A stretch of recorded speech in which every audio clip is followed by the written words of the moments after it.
This is not retribution. It's a reawakening. Hey everybody, welcome back to another episode of Burns Views. My name is John, and today we were talking about the new film in the Saw franchise, Saw X. But before we begin, if you could, be sure to give the video a thumbs up and subscribe so that the YouTube algorithm doesn't suck the eyeballs of all the viewers who are trying to find this video. YouTube keeps changing, we keep adapting, but if you want to help a brother out, give the video a thumbs up. It really does help with the whole algorithm and the crazy thing that they do. But getting into it, Saw 1.5, aka 10.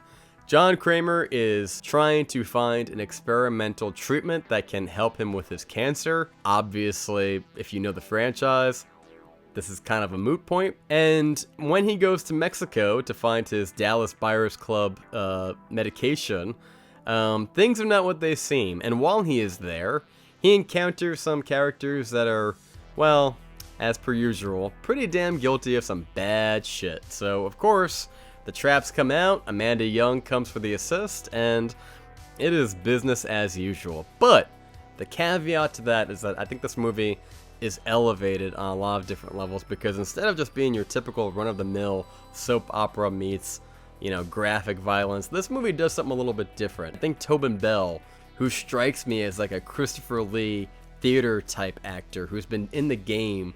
I mean, the man's like 80-something years old. And so he really is like the saving grace of this entire franchise. And because he is now in the forefront and takes up like 90% of the movie, as opposed to like every other movie he's in, where he's more like 15% of the movie. Saw 3 has him in it more, but I don't love Saw 3, even though it has both Amanda Young and John Kramer in it. This movie just feels like they've learned from all the mistakes of the past.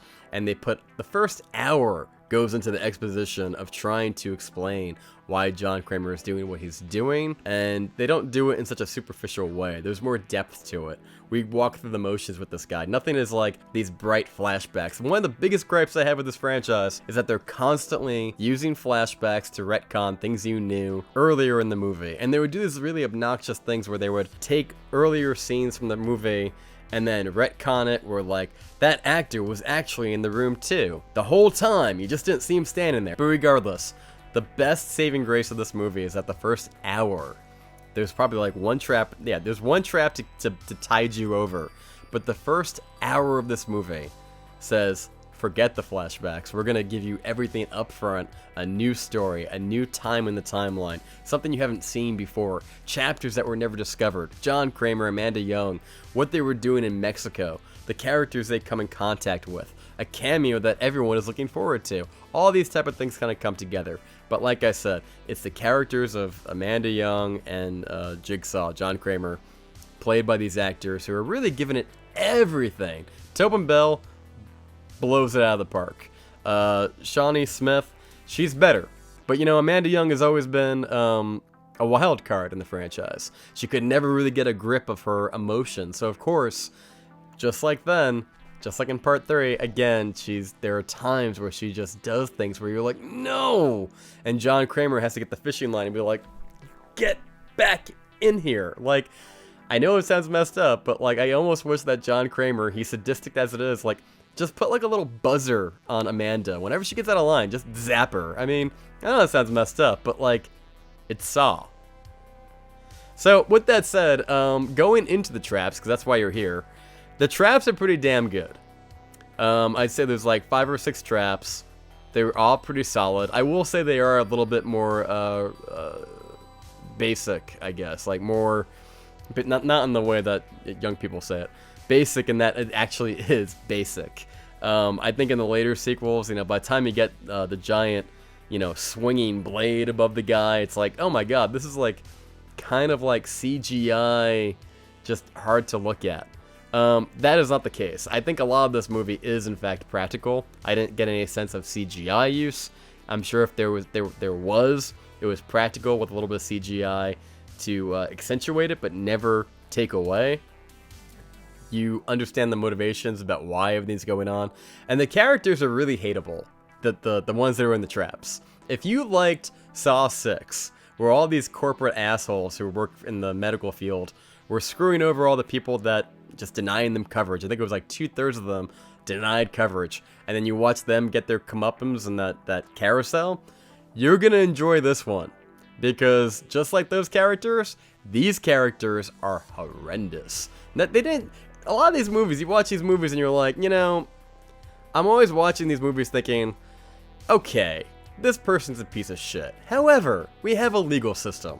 Let them spend 3 consecutive lifetimes in jail, and you know what? That's fine. Or let somebody else throw the switch, or let a judge and jury figure it out. Not John Kramer. But with these characters, much like Part 6, it's one of those things where it's like, you know they're never going to go to jail. I mean, they could, but like unlikely. And there's a certain corporate vibe to it that's like, you know what? These are like the worst corporate people in the world. They're taking advantage of people. They're destroying lives, families. It's not like they're just hurting 1 or 2 people on the street, which is bad for a typical Saw movie. But much like Saw 6, these people are really hurting a lot of people. So like watching them get their comeuppance is kind of like more satisfying than watching. You no longer are you like, oh no, come on, that guy didn't deserve that. But you are, you know, basically kind of icking out watching all the blood get torn off of people. All the flesh get ripped right off. And you know what? As a guy who's a big fan of Terrifier 2, and considering we live in a Terrifier 2 world now, well, in the sense of like it's come out, it's raised the bar, escalation, this movie does hold up pretty well. I'll admit, when I saw like Scream 6, I'm like, dude, I saw Terrifier 2. So when you're like, oh, you know, Chad gets stabbed like a bunch of times and then lives, I'm like, that doesn't do it for me. This does feel intense. This is very graphic, but not in a way that it lingers too long, I feel.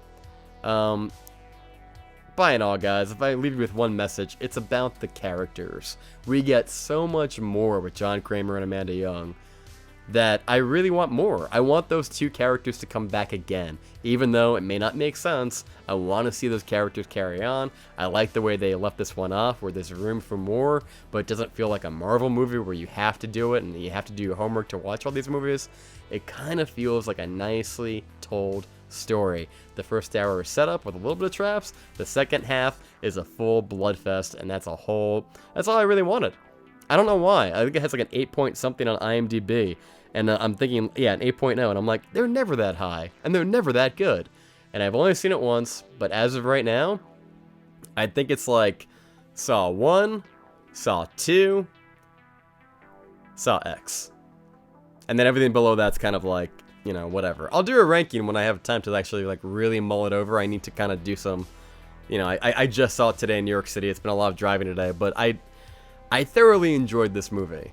And I would recommend it. I think it's like the Logan of the X-Men franchise within the Saw franchise. It's a little bit more elevated. You really kind of get into the characters, and you really love watching the bad guys get theirs. With that said, if I had any negatives, let's go into negatives a little bit. It is 2 hours long. Didn't feel the pacing. There's a couple things in there. There's a trap that I heard about that I was really looking forward to seeing. It takes place earlier in the movie. And it felt like the studio was like, well, we're gonna go halfway. We're gonna have a half measure. We're not gonna go all the way with this trap.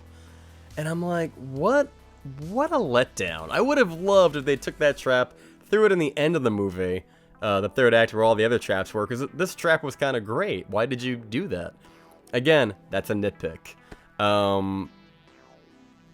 Yeah. So I'll leave you on that. Go check out Saw 10. It comes out today in theaters everywhere. I have been John. I give this movie a 7.6. Can't give it an 8. It's not great, but it is really good for a Saw movie. Absurdly good for a Saw movie, which I know isn't saying much for some people, but for people who love Saw, this is going to be a good day for you. I know it was for me. Until next time, guys, thank you so much for watching. I have been John here on Burns Reviews, and I will see you next time.